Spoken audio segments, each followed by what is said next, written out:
How to change the default email app in which you will open up emails, or if you got a link that takes you to your email, this is how you would change it on your Xiaomi phone with Hyper OS 3.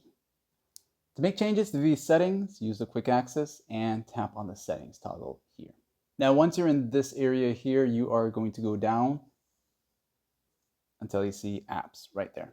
And in this area here, you'll tap on the three dots up here, other settings right there, and you'll see default apps here.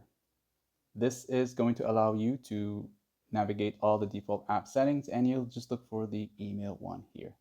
Now, let's just say you probably had some other email app that you don't like opening up your emails, and you have a Xiaomi phone. Most likely you will not have Gmail as the default one. So if you want, make sure you have installed Gmail on your phone, and then you can select that. Or if you prefer others, if you had Outlook, whatever, you will see them here up here on the list, and you can just change them from there, like and so.